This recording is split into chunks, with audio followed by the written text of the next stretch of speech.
Israel में एक अकाल पड़ गया। एलीमेलेक, नाओमी और उनके पुत्र भोजन की खोज में मोआब को गए। एलीमेलेक मर गया। पुत्रों ने मोआबी स्त्रियों ओरपा और रूत से विवाह कर लिया। तब पुत्र भी मर गए।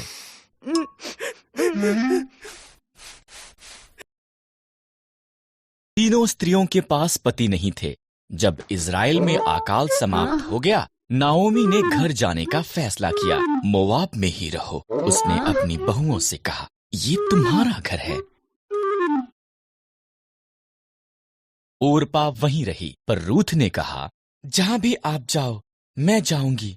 आपके लोग मेरे लोग होंगे, आपका परमेश्वर मेरा परमेश्वर होगा। रूथ और नाओमी इकट्ठे वापस इज़राइल को गईं। ये इज़राइल में फसल के कटने का समय था। नाओमी ने रूथ से कहा कि वो जाकर खेत में काटने वालों के पीछे फसल को बीन ले। खेत एलीमेलेक के संबंधी बोअज का था। बोअज रूथ के पास आया।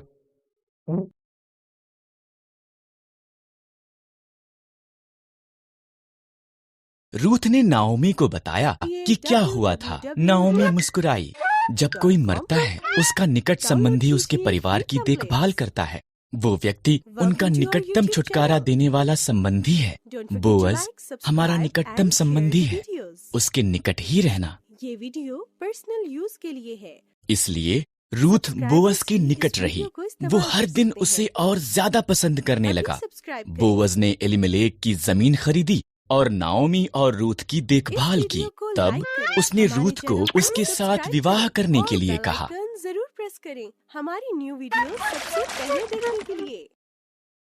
सब्सक्राइब करने के बाद ना रूथ से एक पुत्र ओबेद पैदा हुआ। ओबेद का पुत्र यिशै था। यिशै का पुत्र दाऊद था और दाऊद इज़राइल का महान राजा बन गया।